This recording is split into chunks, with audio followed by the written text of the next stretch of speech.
Hello everyone and welcome back to my channel. This is Glossy Philosophy. My name is Jansen Bidman. Make sure that you are subscribed to this channel. Give this video a thumbs up because today we are doing a smoky eye based on the book talk Fahrenheit 451, so stay tuned. I've already washed my face and done my skincare, so let's get going with the tutorial. First, we are going to neutralize the face, especially when we're going to be doing a dark city eye for Fahrenheit 451 inspiration. It's very, very important that we neutralize the skin, so anything that is kind of peeking out at us, any veins, any discoloration, any bumps, anything, now is the time to just kind of take down any of that color and make sure that your canvas is really ready to go. We are also going to be using the Corrector from Bobbi Brown. So just a little bit on my finger. I'm not going to do my concealer because we're just going to jump right into the eyes right away and then clean up the complexion. But I just wanted to make sure that this whole area was nice and neutralized, just to make sure that everything kind of read really well. Now I'm going to go in with my foundation because I do want to make sure that I'm not redoing anything with my eyes. And because I'm kind of leaving this area alone, because I know I'm going to go back in with concealer, then foundation is totally fine to do right now.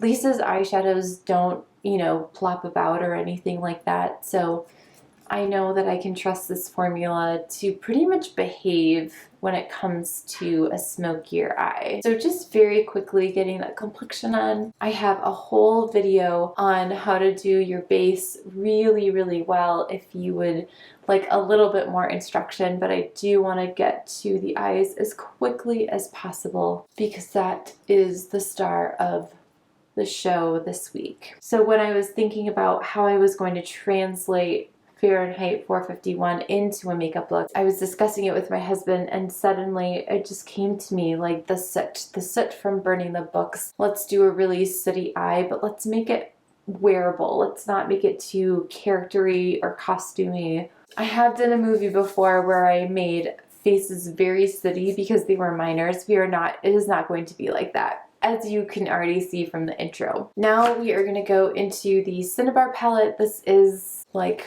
almost my ride or die palette right now.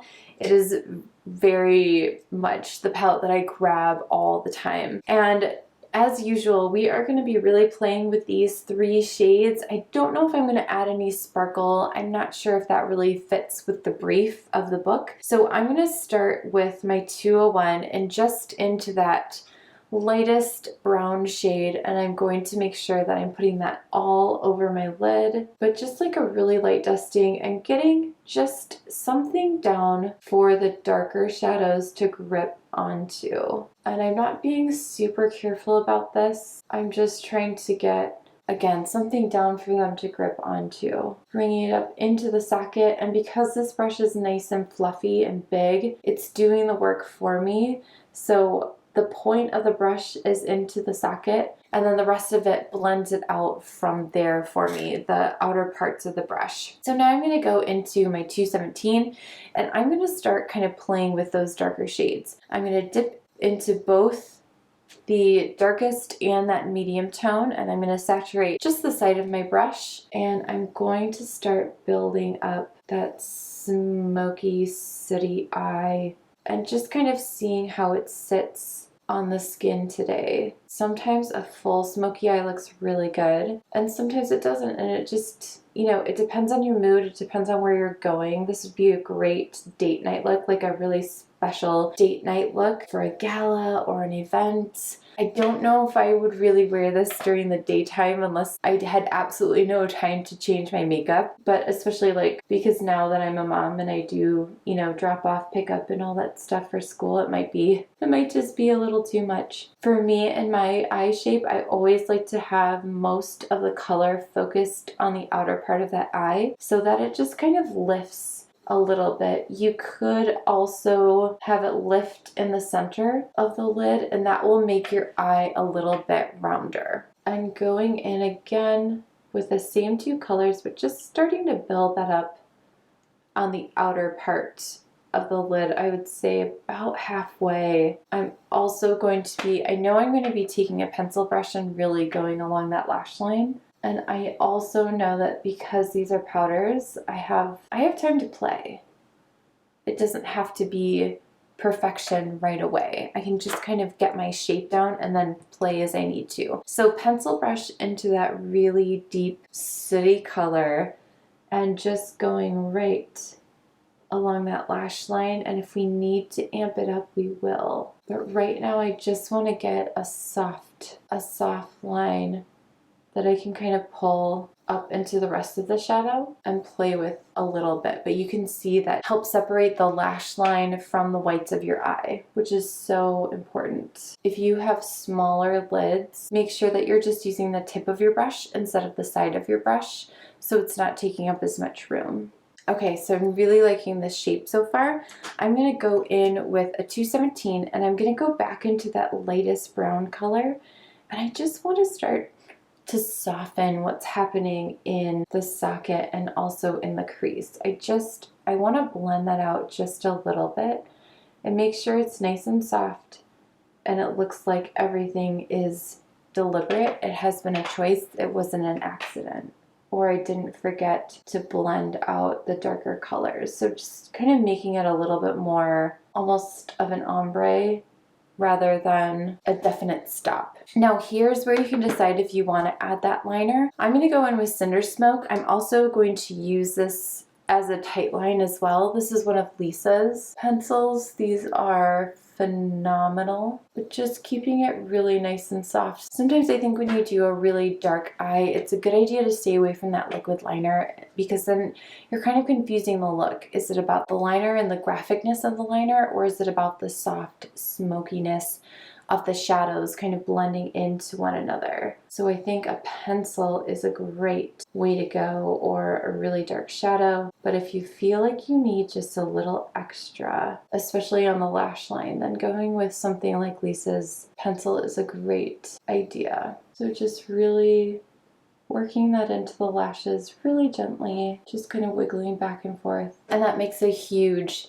difference. So now we are ready to kind of finish up the eye look. I'm going to grab a Victoria Beckham, the Satin Kajal in Olive, which is a really great green. And I'm going to close off my waterline on the bottom using that. And again, it's just a little bit softer than a black. It's also very on trend right now with that kind of green gray eye that we have going on. So now I can finish up my complexion and see what else needs to be balanced before I put on the mascara. So right away, I know I'm going to go in with concealer. I'm going to check my fingers and make sure I don't have any like black smudges anywhere. I'm going to roll the applicator from my concealer onto my finger, and then I'm just gonna start working it into the skin. And I really like doing this when I'm doing a smokier eye because it just helps not only to clean up anything on the bottom, but it also helps to really lift the face. So I have my initial shape down.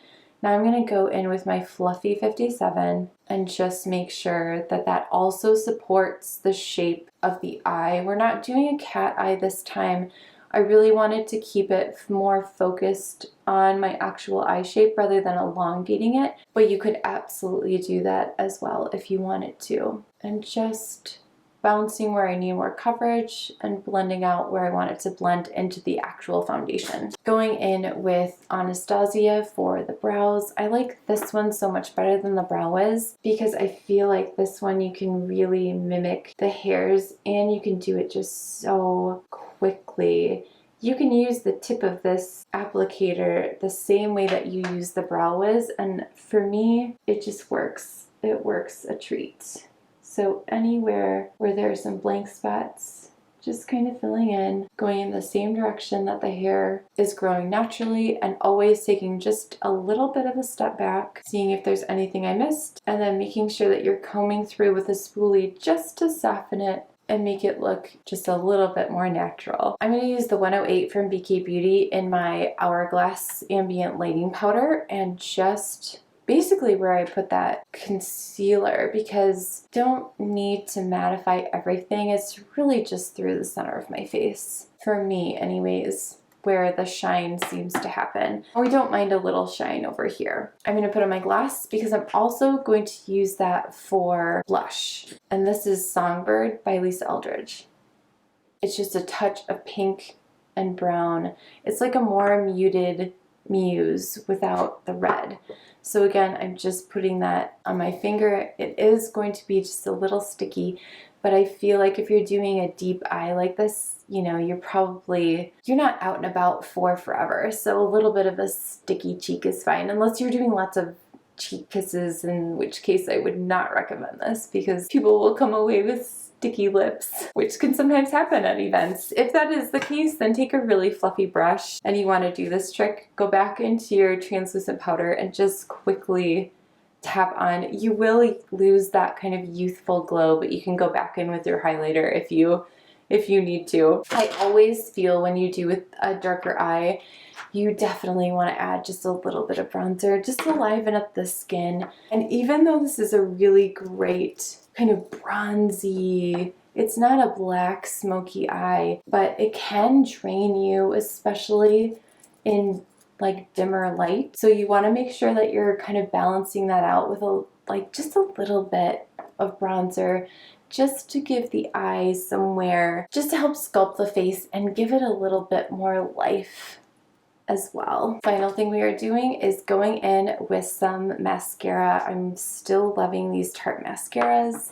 They are great. There's a very good chance I'm going to get the full size, but I want really fluffy, big lashes to enhance what I've just done with my eyeshadow, and using a really big wand like this is very helpful. This is going to give you lots and lots of volume. If you feel like this one is too wet of a formula, follow it up with something with a silicone brush and that will help keep it in place. And that is the finished look. Thank you guys so much for watching this Fahrenheit 451 smoky eye tutorial. I do fashion videos every Wednesday, beauty videos every Friday. Make sure you are following me on Instagram and watching the shorts for more tips and tricks to make your life a little bit easier and a little bit more glossy. And I will see you very soon in the next one. Bye!